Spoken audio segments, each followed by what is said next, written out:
You know, every year I just like to see them actually start to look like strawberries like that. Yeah, Isn't that cool? that's pretty cool. I guess that's why I did it. Look at that puppy.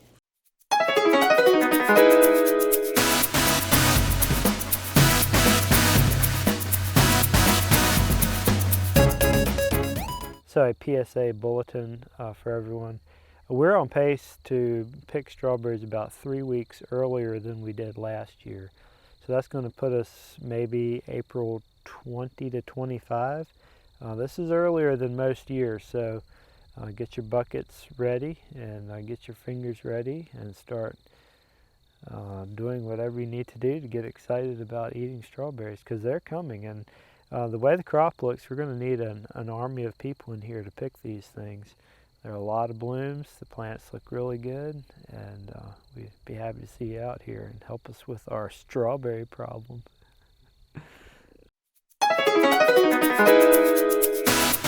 Hey everyone, Lowell here with Yoder's Farm. Today we're going to talk a little bit about strawberry blossoms and their importance. They're important for one main reason, and that's because they turn into strawberries, and that makes farmers happy, and it also makes you, the customer, happy as well. So they are the bottom line, and it's very important to protect them. We had a frost event here at the farm last night, and we had to engage in some protective measures to ensure their health and survival through the night. So I want to talk a little bit about that today.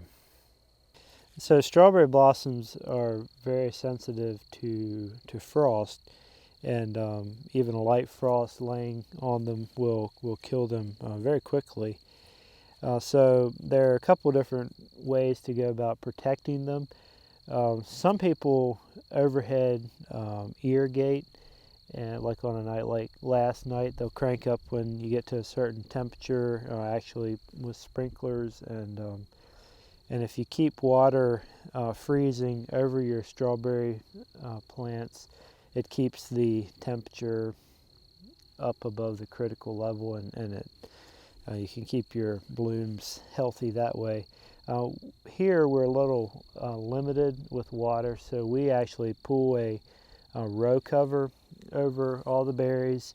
A floating row cover just lays across the top of the berries here and creates a blanket and keeps the frost off the berries and keeps it a little warmer underneath. And we did that last night and came through quite nicely. Lost maybe just a couple, but I've hardly seen any damage, so we're quite happy about that.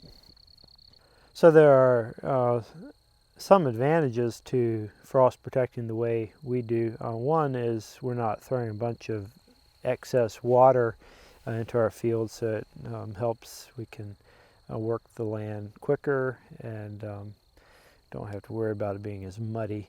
There are some disadvantages, and one of those is in a situation like last night, maybe a couple hours of water in the night could have prevented about 2 to 3 hours of work covering, and then the temperature warmed up this morning and we had to get the covers off so the bees could get in and pollinate, and we also didn't want it to get too hot under there, so we had to pull them off first thing this morning.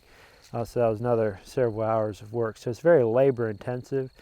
Of course, the trade-off is you get a good night's sleep and you don't have to get up at 2 or 3 in the morning and throw water onto your strawberries. I don't know which way is better, but this is the way we're doing it for now. So you might wonder, how do we make the decision about when to pull the covers since it's such a labor-intensive thing? Well, good question. Glad you asked. Basically, we look at forecasts, and anything 37 degrees or so gets us kind of worried. One thing to remember, forecasts are made at weather shelter height, which is about 6.5 feet. Actually, down here at strawberry level, it can be 3 to 4 degrees colder than that, so we're getting pretty worried at 37 degrees.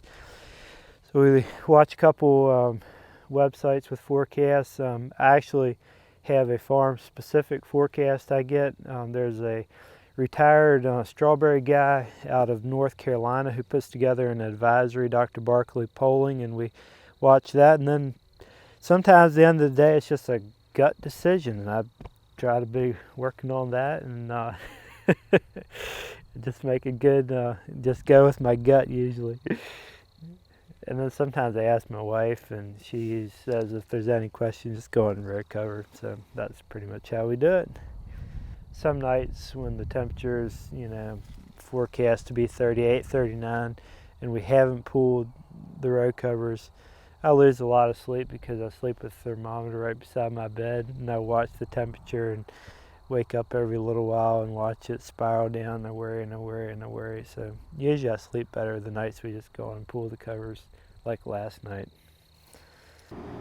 Hey everyone, Eldon Yoder here, just to close out the video with a couple of things to keep in mind.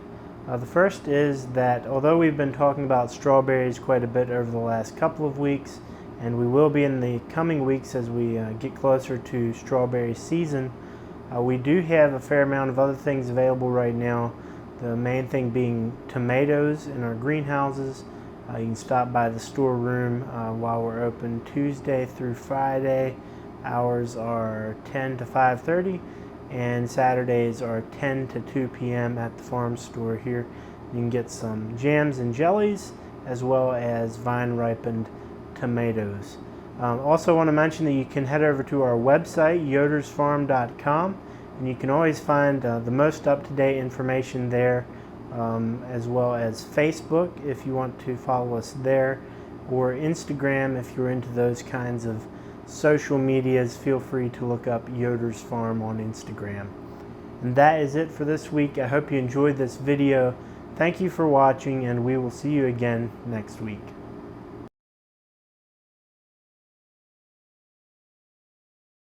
So around the farm, we're always looking for new crops, different things to do to help the farm income a little bit. And so we're actually going to be doing some row cover workout sessions, and we'll charge people, a membership fee to join the club, and then you'll actually get people out here and help us with the row covering. So that should save a lot of labor for us, and also be a benefit for everyone else who can lose weight and get a workout throwing row covers. So how do we know when to cover? Good question. I don't know. Planting these puppies the 1st of September. Yeah, right. And when I do the video, I'll bring that up.